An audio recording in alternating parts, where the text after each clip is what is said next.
AI 시대에 이런 사람은 살아남는다. 놀랍게도 생존 전략이 1년에 한 번씩 업데이트가 되고 있어요. 2023년에는 질문을 잘하는 사람, 프롬프트를 잘하는 사람, 2024년에는 AI 도구를 잘 쓰는 사람, 2025년 바이브 코딩을 잘하는 사람, 2026년 더 많은 하고 있는 사람이나 기업이 능력자라는 거예요. AI 시대에 가장 필요한 능력 중에 하나를 꼽자고 한다면 저는 이라고 해서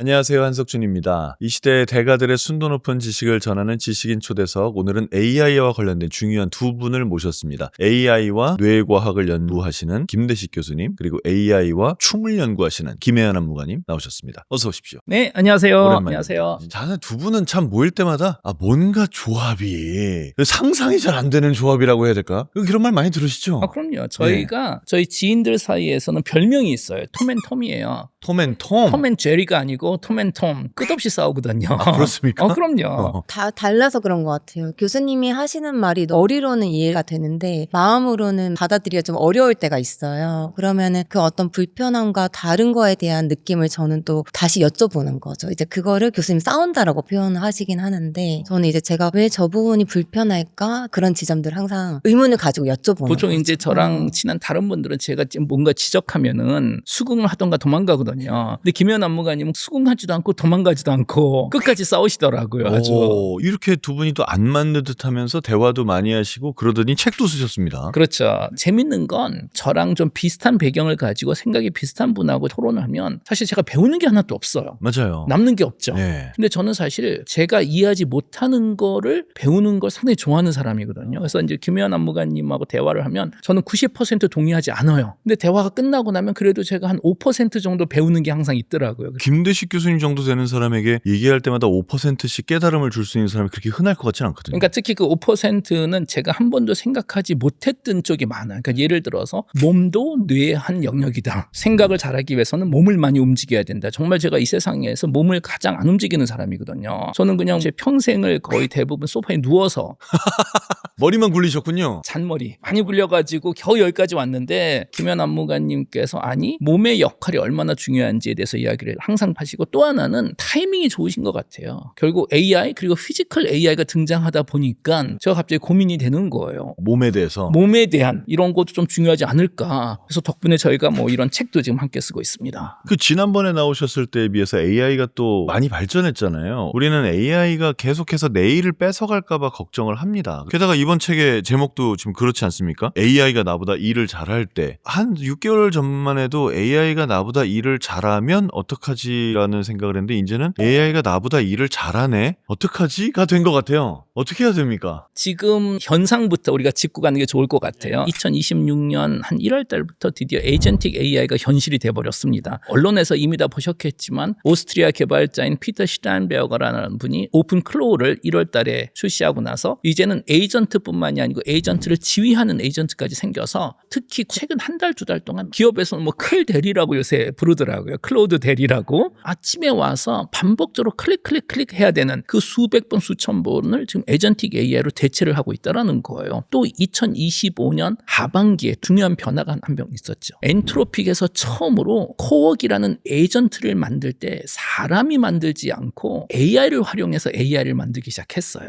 코웍 자체가 AI가 만든 건가요? 80% 코드를 현재 바이브 코딩으로 만들었다고 알려져 있습니다. 그렇군요. 이거는 큰 변화예요. 이거를 이제 저희 분야에서는 Recursive Self-Improvement, RSI 또는 재기적 자기 개선이라고 부릅니다. 이게 뭐냐면 이제 AI가 AI를 만들기 시작하면 사람이 AI를 만들었을 때보다 발전 속도가 폭발적으로 빨라지겠죠. 그리고 엔트로픽이 처음으로 그 방식을 제대로 썼기 때문에 현재 오픈 AI나 제미나이보다 지금 성능이 좋아지고 있는 거잖아요. 그냥 작년 하반기부터 치고 나갔다라고 이해하시면 되고 물론 또 여기에 대해서 걱정하시는 분들도 많죠. 왜냐? 모든 사이언스 픽션 스토리, 인류 멸망 스토리의 시작점이 재기적 자가 개선이에요. AI가 스스로 자신을 발전하기 시작하면 그리고 그게 지금 한 6개월 정도 전에 시작이 됐다라고 이해하시면 되는데 그 영화 터미네이터에서 나오는 얘기도 그 그렇죠? 얘기죠. 딱 그 얘기죠. 그러니까 결국은 AI를 인간이 만들고 인간이 개선하면 어느 한순간 AI가 위험하다 하면 그냥 우리가 손 놓으면 되는 거예요. 그런데 이제 문제는 AI가 이미 AI를 개발하고 거고 에이전틱 AI라는 게 결국은 나 대신에 일을 해주는 인공지능이죠. 그러면 인간이 손을 놓더라도 계속 AI가 일을 할 수 있다라는 거. 이거는 사실 좀 큰 변화입니다. 그리고 실질적으로 올해 초부터는 기업에서 뭐 미국 기업들 위주로 이제 직원들에게 대놓고 얘기를 하잖아요. AI를 안 쓰는 사람들은 승진도 없고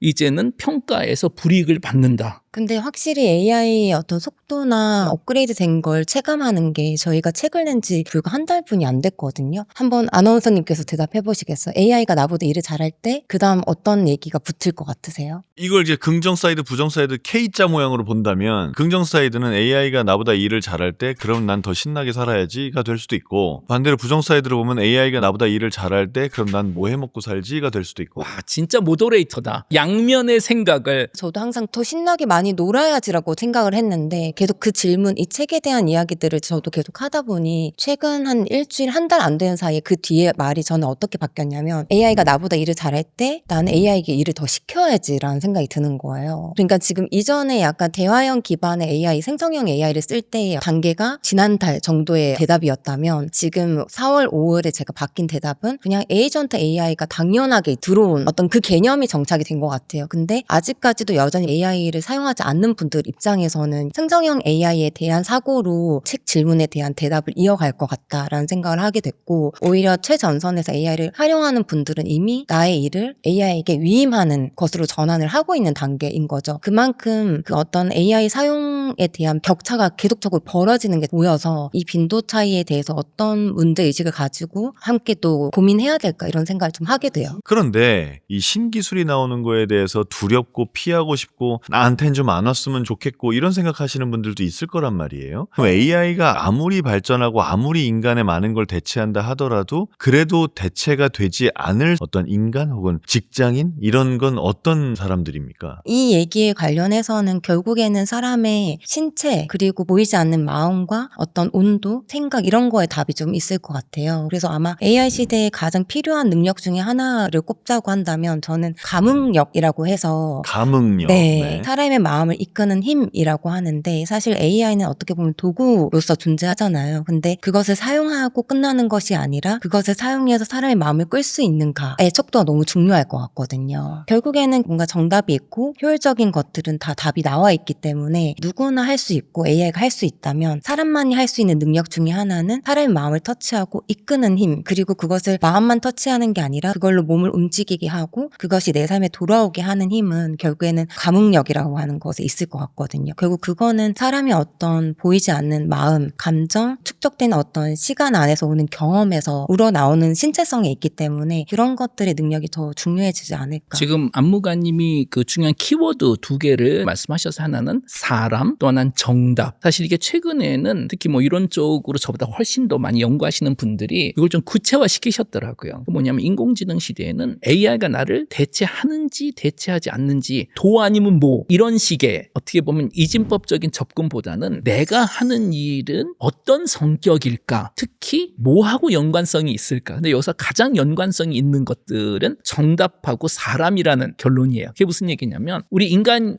뭐 다양한 일을 많이 하잖아요. 이거를 그냥 단순하게 동서남북으로 나눈다고 칩시다. 2 곱하기 2로. 여기서 오른쪽에 있는 것들은 정답이 없는 일들이에요. 그리고 왼쪽은 정답이 있는, 위는 다른 사람하고 반드시 함께 해야 되는 일들이고 아래는 혼자서도 할 수 있는 일. 그러면 이제 견적이 나오기 시작해요. AI 시대에. 제일 단순한 케이스는 아래 왼쪽입니다. 이건 뭐냐면 정답이 있어요. 그리고 혼자서도 할 수 있는 일이다. 이거는 아마 AI가 대체할 거라고 현재 생각하고 있습니다. 이런 일을 하시는 분들은 정말 솔직한 자아 성찰 같은 게 지금 필요해요. 나에 대해서 우리가 그 희망 고문을 하지 말고 내가 매일마다 하는 일에서 이게 정답이 있나? 다시 말해서 반복성이 있냐? 그리고 혼자서도 할 수 있는 것일까? 그러면 이분들이 사실 제일 위험하긴 합니다. AI가 할 수 있는 일이거든요, 이거는. 그런가 하면 반대로 대부분 혼자서 해요. 그렇지만 정답이 없는 일들이 있습니다. 예술이죠. 예술, 과학, 뭐 이론적인 거, 이거는 인공지능하고 인간이 협업하는 쪽으로 갈 거라고 지금 생각하고 있어요. AI가 대체를 하는 것이 아니고 예술과 과학 각자 우리는 AI를 도구로 사용을 해야 됩니다. 여기서는 압도적으로. 이제부터 정말 재밌어지는데 그 다음은 뭐냐면 정답이 있어요. 그런데 다른 사람들하고 반드시 함께 해야 되는 것들이 있습니다. 뭐 예를 들어서 의사 선생님들 같은 경우에는 정말 중요하고 어려운 일이죠. 그러나 다른 직업들에 비해서 의사 선생님들은 정석을 따라가셔야 되는 분들인 거잖아요. 예를 들어서 우리가 병원에 입원했는데 의사 선생님이 갑자기 창의적으로 좀 수술 좀 할까요? 하면 그건 큰일 나는 거잖아요. 당연히 의학 연구라는 것도 있고 여기는 창의성이 정말 필요한 거지만 다른 업종에 비해서는 정석을 기반으로 우리가 평가를 하는 거죠. 그런데 의사 선생님들은 혼자 하는 게 아니잖아요. 환자도 있고 가족도 있고 특히 사람과 사람의 관계가 아주 중요한 일이기 때문에 의사 선생님의 기술적인 거는 대부분 AI가 해주고 미래 의사 선생님들 30년, 40년, 50년 후에 의사 선생님의 역할은 잘 설명해주기, 위로해주기, 가족들하고 이야기를 해주기 이런 역할이 더 중요해지지 않을까 싶어서 기술은 AI 그리고 사람하고 사람의 인터페이스를 사람이 해주는 역할이라고 우리가 생각해 볼 수가 있고 맨 마지막이 사실 가장 흥미로운 영역이고 정답도 없고 여러 사람이 일해야 그렇죠. 네. 여기는 어떻게 되나요? 여기는 아마도 사람이 중간에 있고 다시 말해서 질문을 처음 던지거나 이 문제에 대한 문제의식을 던져주는 거는 사람이 해주고 기술적인 거는 AI가 해주는 그리고 여기서 AI가 바깥에 있기 때문에 다른 사람들하고의 인터페이스가 에이전트하고 에이전트 간의 인터페이스가 될 거라고 지금 생각해 볼 수가 있습니다. 근데 그 영역이 미래 비즈니스 중에서는 가장 핫한 영역이고 우리가 제일 모르는 영역이에요. 현실화되지 않았기 때문에. 그래서 결국 우리가 이 동서남북 2 곱하기 2 테이블에서 나는 어떤 일을 하고 있는지 내 포지션을 우선 다들 한번 좀 찝어보시고 그 결과에 따라서 그럼 나는 AI하고 협업을 해야 되겠네? 나는 인간적인 능력을 더 키워야 되겠네? 이런 질문은 그 다음에 하셔야 되지 않을까 싶어요. 교수님께서 뭐 기업 차원의 어떤 좋은 이야기도 많이 해주셨는데 저는 이 저희 지식인사이드를 보는 분들께 또 개인의 차원에서 꼭 말씀드리고 싶은 거는 어떤 순리대로 따라가지 않아도 된다라고 말씀을 드리고 싶어요. 그러니까 생성형 AI를 그냥 프롬프트를 치면 대화로 이렇게 하는 거 정도로 알고 있는 분들이 많으셔서 그 어떤 단계를 점핑해서 바이브 코딩을 꼭 한번 해보시면 어떨까라는 얘기를 꼭 드려보고 싶어요. 그리고 특히 바이브 코딩 잘 활용하셔서 저는 대한민국 1인 10 에이전트 만들기 프로젝트 같은 그리고 이 에이전트라는 게 진짜 별게 아니에요. 아침에 뉴스 사이트 좀 긁어오기, 이메일에서 스팸 메일들 지우기. 결국 우리 인간이 보면은 하루에 마우스 클릭을 수천 번 한다고 알려 있어요. 그런데 우리가 왼손 오른손으로 동시에 컴퓨터 2대에 다른 마우스 클릭을 할 수가 없어요. 인간이 동시에 책 2권을 읽을 수 없는 것 같이 인간의 인지 능력의 폭이 상당히 좁습니다. 사실은 되게 신기한 게 진화적으로 오래된 능력들 예를 들어서 움직이는 거는 우리가 동시에 여러 가지를 할 수가 있어요. 손으로는 뭘 하면서 발로는 다른 걸 할 수가 있거든요. 그런데 진화적으로 발달된 능력으로 가면 갈수록 어떻게 보면 퀄리티는 높아지죠. 근데 폭이 점점 좁아져요. 가면 갈수록. 그러니까 특히 제일 어려운 게 보고 읽고 생각하는 능력이라면 이거는 딱 하나에만 집중을 할 수가 있어요. 지금 현재 우리는 아침에 정말 많은 시간을 반복적인 클릭에 투자를 하고 있고 근데 더 큰 문제는 그걸 하는 동안에 다른 걸 할 수가 없는 거예요. 우리가. 그런데 여기서 에이전틱 AI는 동시에 10가지를 나를 위해서 일을 할 수 있다는 거죠. 그래서 걔가 더 빠르더라고요. 그럼요. 그리고 인간은 동시에 10가지 일을 할 수가 없는 구조잖아요. 최근에 어떤 커뮤니티에 올라온 사연이었는데 어떤 회사에 이제 팀장이 올린 사연이에요. 근데 무슨 내용이었냐면 막내 직원이 프롬프터를 엄청 잘 쓴답니다. 프롬프터를 이용해서 회사 일도 잘하고 해서 그 프롬프터 쓴 거 좀 줘라. 우리 회사를 위해서 더 쓰자. 그랬더니 막내 직원이 저는 이거를 엄청 열심히 돈 내고 배워서 이렇게 하는 건데 그렇게 드릴 수 없습니다. 라고 했다는 거예요. 자긴 절대 그럴 수가 없다고 해서 어떻게 해야지 얘가 알아들을까요? 라는 글이 있었어요. 이런 게 더 많아지겠죠? 이런 종류의 분쟁이. 그러니까 이제 각자가 에이전트를 만들 거 아니에요, 사실은. 분명히 그런 일이 앞으로 많이 있을 것 같아요. 정말 나는 밤을 새고 에이전트를 만들었어. 내 시간을 30분 세이브할 수 있는? 그런데 공유해달라.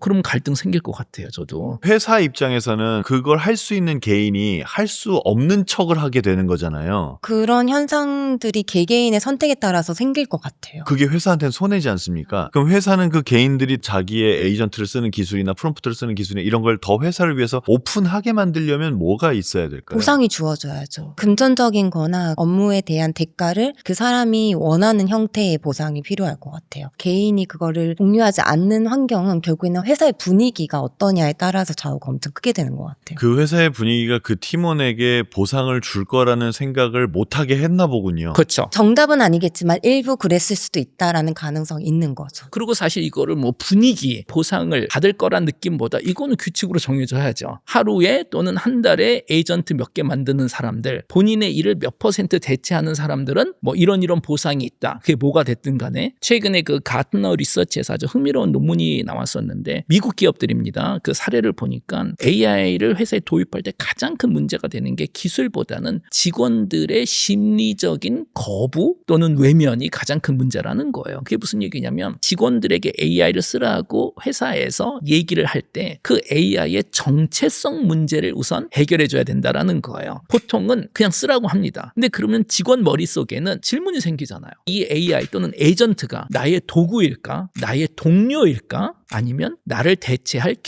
경쟁자일까라는 질문이 생길 수뿐이 없습니다. 그래서 이거는 정체성 리스크라고 부르는데 인간의 뇌는 생존을 하기 위해서 만들었고 나의 생존을 위해서 만든 기계입니다. 회사의 생존을 위해서 진화하진 않았어요. 회사라는 건 없었기 때문에 예전에는. 그러면 뇌는 어떤 생각을 하냐면 특히 설명을 안 해주면 결국 나를 대체하려고 AI를 도입하라고 하는구나. 내가 열심히 밤을 새고 에이전트 만들어서 내 일을 대체하면 내가 없어도 되는 거잖아요. 그걸 느끼는 순간 갑자기 사람들의 행동이 바뀌어져요. 어떻게 바뀌냐? AI를 활용한 프로젝트가 실패하는 쪽으로 일부러 행동을 하게 됩니다. 왜냐? AI를 써서 프로젝트를 했더니 그 프로젝트가 성공하면 내가 필요 없다는 얘기인데 그 프로젝트가 실패하면 여전히 사람이 필요하다라는 걸 검증하는 계기가 돼버리기 때문에 한 개인 차원에서는 압도적으로 논리적으로 그 프로젝트가 실패하는 쪽으로 행동을 할 수뿐이 없어요. 그렇기 때문에 기업 차원에서 이걸 우리는 이제 AI 리더십이라고 보통 불러요. 이 AI 기술들이 기업에서 녹아들어갈 수 있도록 사람들이 받아들일 수 있도록 그 게임의 규칙을 명백하게 설명을 해줘야 된다는 거예요. 에이전틱 AI를 써서 지금 직원 30% 해고하려고 그러는 것이 아니고 회사 전체의 생산성을 올려서 우리가 살아남기 위해서 당신 일자리를 더 지켜주기 위해서 도입한다. 그런 이야기를 CEO가 사실 해야 됩니다. 또는 오너 레벨에서. 실질적으로 그 AI 리더십이 잘 구축이 된 회사를 보면은 그 오너 레벨 안에서부터 이미 AI에 대한 인식이 있으시고 그걸 어떻게 활용해야 되는지에 대한 구체성까지는 없다 할지언정 이걸 활용하게 하는 관점 정도는 직원들에게 줄 수 있는 상태인 거죠. 그러다 보니까 직원들도 이 안에서의 어떤 보상 체제가 완벽하게 구현되어 있지 않더라도 그 안에서 자기가 하고자 하는 것들을 실현을 하더라고요. 근데 그렇지 않은 회사의 경우에는 그런 체제가 아직 없는 상황에서 그런 것들이 이제 내려오니까 개인이 개인을 지키고자 하는 어떤 욕구가 더 발동이 되는 상황인 것 같아요. 그리고 그걸 기반으로 지금 특히 우리나라 대기업 관련으로 살짝 아쉬운 얘기를 좀 제가 할까 하는데 자 상황은 2023년이죠. 처음 우리가 챗GPT를 경험하고 나서 그 당시 사회에서 기대했었던 인재라고 칩시다. AI 시대에 이런 사람은 살아남는다. 그게 뭐냐면 프롬프트를 잘하는 사람, 질문을 잘하는 사람. 이게 2023년이었어요. 근데 여전히 안 사라졌어요. 아쉬운 거예요. 그게. 왜냐하면 여전히 저는 이제 강연을 많이 하니까 기업에 가면 기업 임원분들이 프롬프트를 잘하는 걸 지금 배우고 있다. 이거는 2023년 얘기예요. 자, 2023년에는 프롬프트를 잘하는 사람이나 기업이 살아남는다. 2024년에는 AI 도구를 잘 쓰는 사람과 기업이 살아남는다. 2025년 그리고 사실 이건 여전히 진행형이지만 바이브 코딩을 잘하는 사람과 기업이 살아남는다였는데 한 달 전부터 두 달 전부터 2026년에는 아니 자신을 위해서 더 많은 에이전트가 일을 하고 있는 사람이나 기업이 능력자라는 거예요. 그러니까 정말 놀랍게도 인공지능 시대의 생존 전략이 1년에 한 번씩 지금 업데이트가 되고 있는 거예요. 그런데 정말 아쉽게도 여전히 우리나라의 많은 기업에서는 2023년식의 문제의식을 갖고 있더라고요. 여전히 대기업에서는 사람들이 모이면은 프롬프트 엔지니어링을 지금 배우고 있다라는 거예요. 질문을 잘하는 방법. 그래서 제가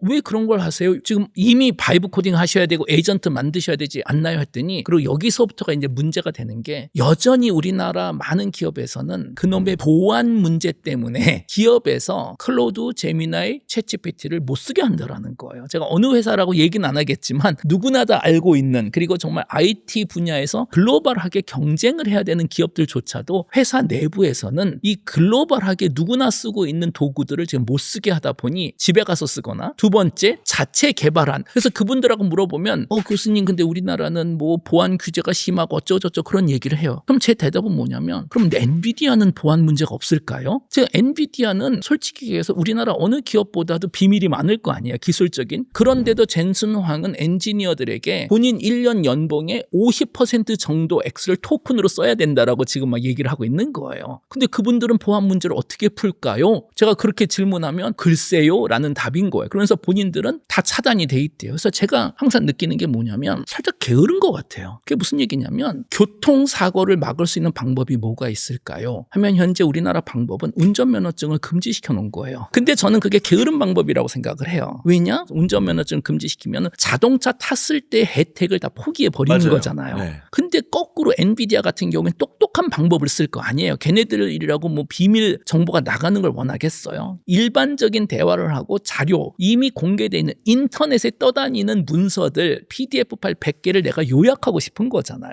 이거는 그 기업 비밀하고 아무 상관이 없는 건데 이것도 못하게 한다라는 것은 그 효율성을 지금 포기한다라는 건데, 그거를 그렇게 이해를 못 하시더라고요. 그래서 그럼 똑똑한 방법은 운전면허 시험이라는 제도를 만들고 길거리에 신호등 배치하고 자동차 보험 같은 걸 만들고, 그러니까 그거는 어려운 일이에요. 교육을 철저히 하고. 네, 이거는 생각을 많이 해야 되는 건데, 그렇게 하면 우리가 두 마리 토끼를 다 잡을 수가 있거든요. 자동차의 혜택도 받으면서 교통사고 100% 줄일 수는 없어요. 있을 거예요, 사고는. 그렇지만 이건 모두가 우리가 더하기 빼기를 해야 되는 거잖아요. 받는 혜택과 사고. 보안도 똑같은 것 같아요. 사고가 한 번도 안 날 거예요. 앞으로 100년 동안 그럴 일은 절대로 없을 거예요. 차단해도 사고는 날 겁니다. 그런데 모든 걸 차단시켜 놓으면 지금 현재 AI가 줄 수 있는 바이브 코딩, 에이전틱 AI, 지금 글로벌한 기업들은 직원들한테 에이전트 다들 만들고 지금 뭐 난리가 났잖아요. 우리나라 기업들만 지금 다 못하게 하고 있으니까 진짜 너무 답답해서 제가 이런 얘기를 하고 있는 겁니다.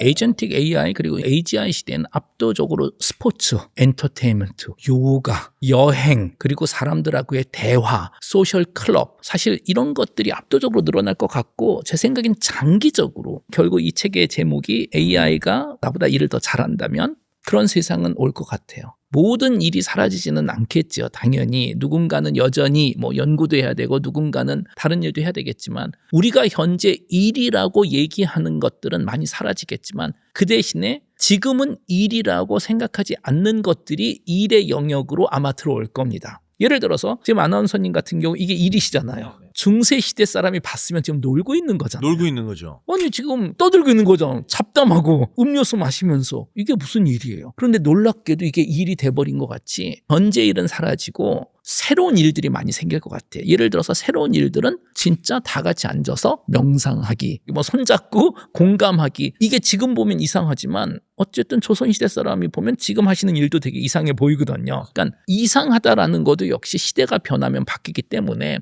일은 사라지지 않을 거라고 생각해요. 단 인공지능 시대 일이 오늘날 일과 동일할까? 그건 절대로 아니겠죠. 그러다 보니 저는 장기적으로는 인공지능 시대가 뭐 터미네이터 같은 게 등장하지만 않는다면, 그건 뭐 완전히 다른 질문이고, 인간이 인공지능을 컨트롤만 할 수 있다면 장기적으로는 멋진 신세계가 될 수도 있을 것 같아요. 단기적으로는 많은 갈등이 있겠죠. 왜냐? 현재 일들이 사라지고 새로운 일들이 등장하는 사이에는 항상 케오스의 혼란의 시대가 항상 있거든요. 아직 이 교통정리가 안 된 시대, 그리고 아마 그런 시대가 앞으로 한 10년, 20년, 30년 정도 우리가 겪어야 되지 않을까 싶은데, 한 40년, 50년 후에는 또 행복한 세상이 될 거예요. 그 다음에는.